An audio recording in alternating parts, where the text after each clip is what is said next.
what they could have done better. So this story is about there's a particular video online, credit to Instablog Ninja, that depicts a man. He didn't. So what happened is, this man in the video, he talked about his current circumstance, how he found himself, where he found himself, and what he did. So let's watch it, and after watching it, then I'll say what I think about it, and the comment section down below is open for anyone. 2 cents, as we say, like any other ideology or comment, to comment down below, so we can talk more about this, because this is really happening in the black community. But because we hardly talk to each other, we hardly know what we are going through, we hardly communicate, so people don't really know what is really happening. But let's watch the video, and we'll talk more about it. Hello, Nadia. This is after true love. Mo kàn fẹ́ kẹ́ understand nǹkan tó ń ṣẹlẹ̀ sí mi níbí. Train station ni mo wà yìí. Everybody ti wọ́n ti lọ. Landlady tí host mi. Yóò ti lé mi síta nínú ilé tí mo wà. Tí ilé ẹrù mi báyìí. Inú train station ni mo wà báyìí. Tí mo yí gbogbo ẹsẹ̀ mi tó tutù mú mi seriously. Mi fẹ́ ṣe ojú mi. Ṣé nǹkan tí mi sọ láìtàn ṣe fún mi lélẹ̀? Àwọn boys yẹn, gbà tí mo ti débí, ẹni tó send account mi pé kí n phone number sí mi kí n bá chat. Mo gbọ́ yẹn ìgbà tó bá wọ́n náà ń gbé call, ìgbà tó bá wọ́n ló máa respond. Ó ní lady kan náà tí yẹn náà tó send email sí mi pé kí n forward kí n kó fún mi ní employment letter. This same employment letter mo ti bẹ̀ lọ́wọ́ mi sọ láìtàn severally, kò dá mi lóhùn. Èyàn kan send the employment letter. Bó ṣe employment yẹn sí mi, mo tún bẹ̀ a lot of questions pé ṣé wọ́n níṣẹ́ fún mi kí nìkan. Mo tó máa dá mi lóhùn, ṣe ló reply mi tó fún mi ní telegram name ẹ̀. Pé kí ẹni tó ẹ̀sùn bẹ́ẹ̀ bẹ̀rẹ̀ kí n máa bẹ̀ lórí telegram. Àwọn tó gba 10 million naira lọ́wọ́ mi lélẹ̀, 10,000 pounds.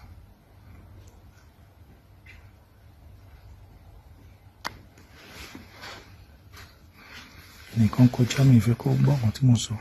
Àwọn tó gba 10 million lọ́wọ́ mi rí tí mo ta ilé méjì, even at very cheap rate, kí n lè meet up. Torí owó tí Mr. Aláìtàn fẹ́ gbà lọ́wọ́ mi, wọ́n parọ́ fún mi pé iṣẹ́ wà.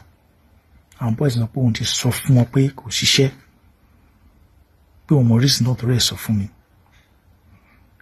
Ẹni tó kúrò ní Mr. Aláìtàn ń sọ lọ́jọ́ yẹn pé àbúrò, pé bọ̀bọ̀ yẹn wá sọ́dọ̀ àbúrò òun. Ẹni tó wá sọ́dọ̀ àbúrò Mr. Aláìtàn definitely ni ò níṣẹ́. Ẹni lẹni kí n lọ ta ilé kí mo kówó fún. Ẹ̀dẹ̀ sọ fún pé ẹni àwọn ilé níṣẹ́ lè gan o, kí tètè mú kí n lọ sanwó, kí lè sanwó. Tí wọ́n fẹ́ gba 10 million lọ́wọ́ mi, wọ́n máa ná 10 million tán. Èmi lé onílé ọlọ́nà ní Nàìjíríà, mo ta ilé méjì, inú tútù mo wà báyìí. Mi ò rẹ́ni bò tó lè ràn mí lọ́wọ́, mi ò ní ẹni tí ibi tí mi ní ẹbí mi lára sí. That's the video. It's sad, based on what the man has said. It's a very sad scenario. So what actually happened is, according to his words, he said it was in Nigeria, and he got in contact with some family friends or someone by the name of Mr. Aláìtàn, who promised him work in the UK, and he did to his own best. He did a little bit of research. He did extensive research, according to him, according to how he knew how to do it. He double checked. He asked, "Do you really have work for me?"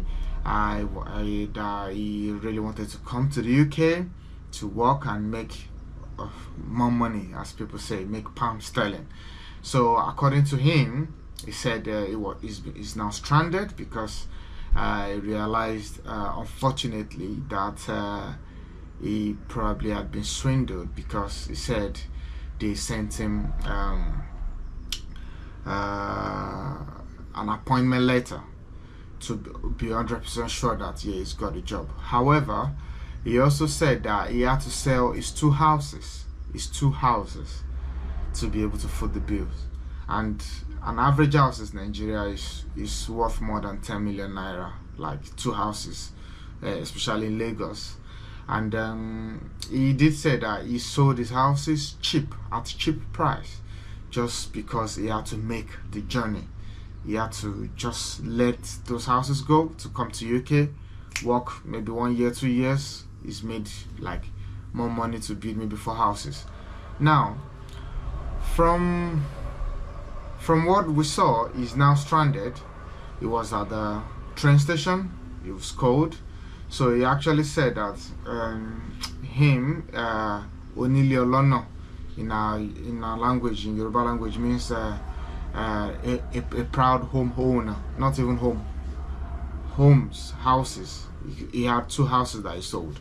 A proud homeowner of 2 houses, now stranded in a country he knew nobody, and he's now technically broke, according to what he said. And the people that accommodated him, that made him come to the UK, actually kicked him out of the house, because obviously there was no work waiting for him. And this is what we're saying, and what we're talking about today is not to pounce on this man. He actually put his story out there for people to learn. So you can travel, you can find a better life. But let's think of it for a moment. He's got 2 houses already. Does that mean he needs a better life? Does that really mean he needs a better life? Someone that you could build 2 houses in Nigeria as of today. And the way the man sounded, it didn't sound like a 30-year-old man or 40-year-old man. He sounded like he was in his maybe late 40s, early 50s. So I wonder where that notion came to us, that the moment you get to UK, you work, you are a millionaire. It doesn't work like that. Fine, you can make more than 1 million naira per month when you convert it to naira, but what we don't know is you pay bills, you pay taxes. By the time you make 1 million naira, let's say in a calendar month, and you've paid everything you're supposed to pay, house rent, bills, taxes, national insurance, council tax, maybe credit card, car loan, car insurance, what have you, you might hardly end up with 50,000, 20,000 naira at the end of the month. That is the bitter truth. But a lot of our people don't say this out, because they don't want people to feel like, lost to UK, you are still broke, or you don't have money, but send us money. Even though they don't really have that much, they will still try to send, just to keep that persona that, we are in abroad, we are in UK, we are more better than you guys in Nigeria, which is false. I was at home last year, September. I went to a club with my wife. They're like people, like young Nigerians, doing wonderfully well, doing great at their craft, making good money, living a good life, have time for families, have time for themselves. And there are some that are not making that much money. But what is riches? What is happiness? When you have accommodation, you have maybe a vehicle. It might not be a Bentley, but it moves you from point A to point B. You provide for a family. Your children are going to private good schools, which are not extremely expensive, because we shouldn't equate expensive private schools to the best schools. No, I went to one of the best schools in Ogun State, and it's like one of the cheapest schools. Shout out to Comprehensive Academy in Lafenwa, Abeokuta. That was my school, and we always like at least top 10 in WAEC nationwide. So that aside, you could build 2 houses in a country where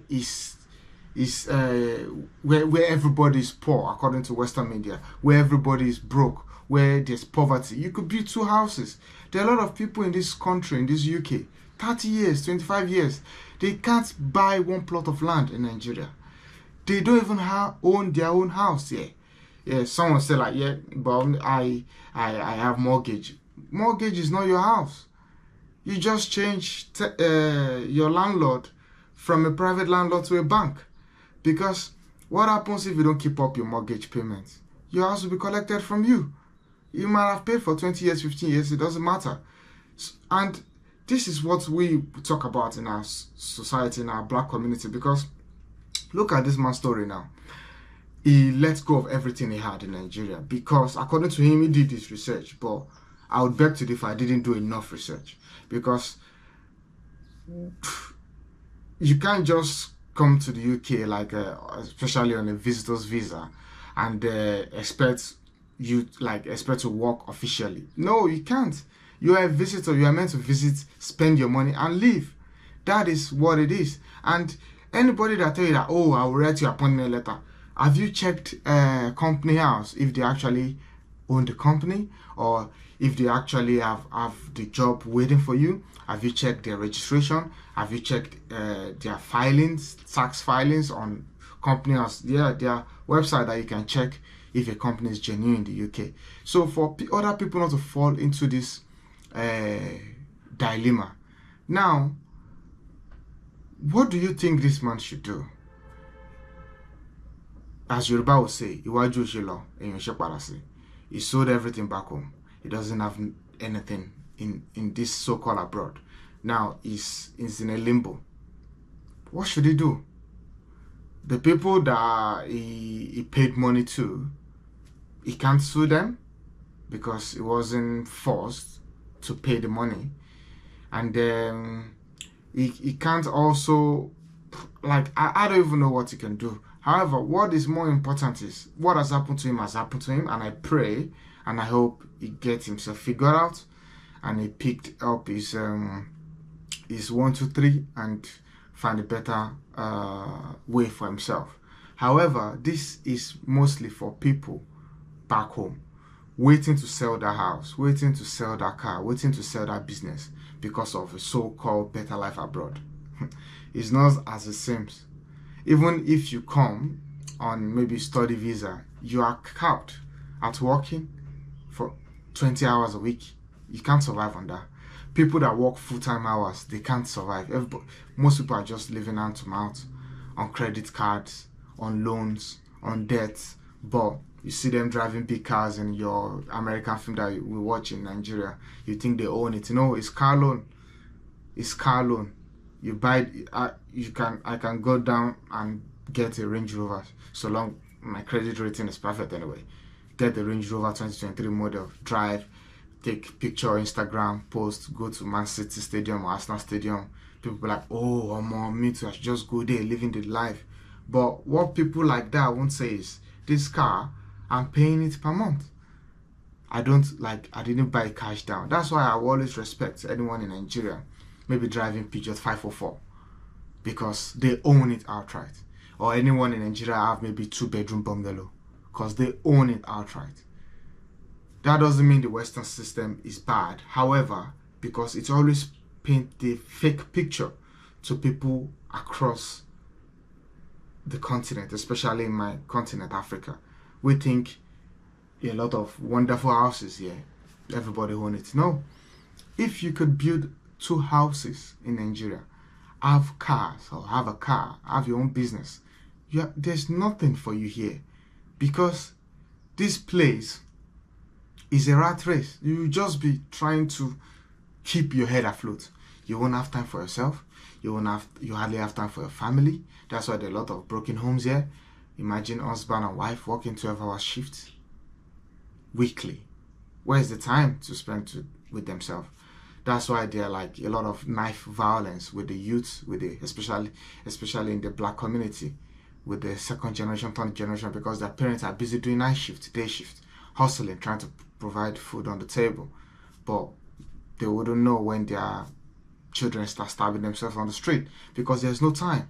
So you selling everything you have to create a better life for your children, for yourself. Is it really a better life?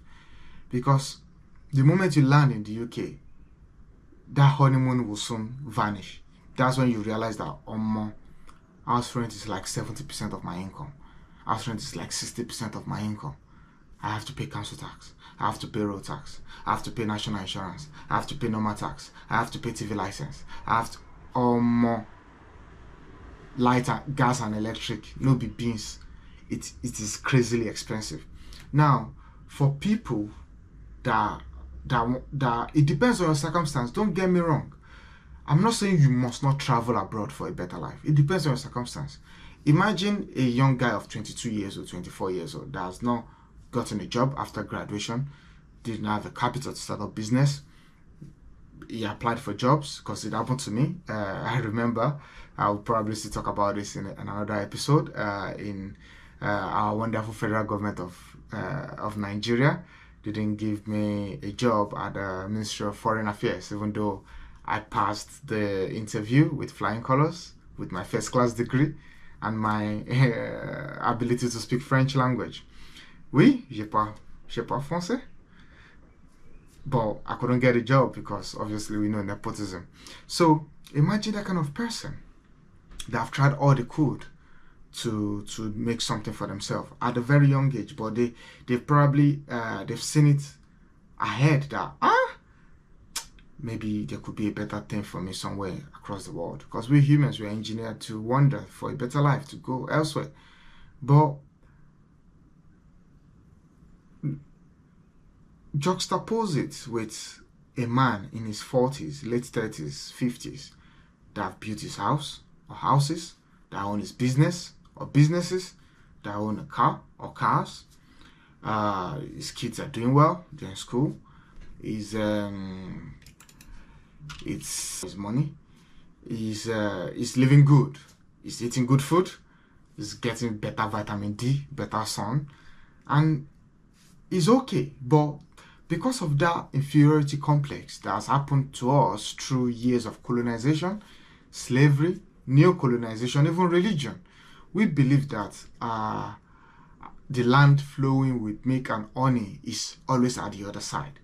We will get there. We will leave our Egypt. We feel like our Egypt is our countries like Nigeria, Ghana, Togo, Sierra Leone. That's our Egypt, which means our suffering place where we're suffering. So we're going to go to a land flowing with milk and honey, according to what's written in the Christian's Bible.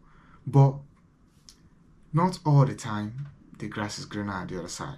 We should use this story, which means we should use it as a lesson to, if you fail to plan, properly plan, you plan to fail. Now, you that want to sell that house at maybe 80% or 50% or 30% of what it's worth because you've been given visa, you want to rush to UK, want to rush to US, want to rush to France to make that pounds and make that dollars sharp. Be careful. Hope you won't regret it, because a lot of people here cannot even boast of a plot of land in their respective country in Africa, cannot even boast of their own home here. They're just trying to keep afloat. But all you guys see in Nigeria is Instagram pictures, wearing jackets in the snow. That doesn't mean anything. A lot of you guys are doing better than a lot of people here, Africans in diaspora. You should know that. Peace of mind, you've got it. You are not exposed to racism. Yeah, someone like, but we have tribalism. But tribalism is not the same as racism. Racism is when someone makes you feel as if you're not even human. I've been racially abused several times at work, on the street, in this country. But what am I gonna do? So that is what we should understand. What is the essence of life? You've worked hard to an extent. It's for you to relax, enjoy what is left of your life, not sell everything you've built. And at the mid close to twilight side of your life, you now want to come here, sell everything, and do what? Perform abracadabra and make thousands of pounds. It doesn't work like that. So any other comments, you can comment. Let's talk, and let's see how we can keep helping our community to make better decisions for themselves. Before you travel, anywhere you want to go, make informed decision, do your research, rigorous research. Is it worth it? What will I be doing? What am I going to achieve? Do I have a 5-year plan, 10-year plan? What have I achieved already in Nigeria? What have I achieved in Ghana? What have I achieved in Zimbabwe? What have I achieved in South Africa? Then what could I achieve? How long do I have to hustle, to work? Am I 20 years old? Okay, I can hustle, work in Amazon or do support worker, then maybe go back to school or train or make something better of my life. Or am I close to 50?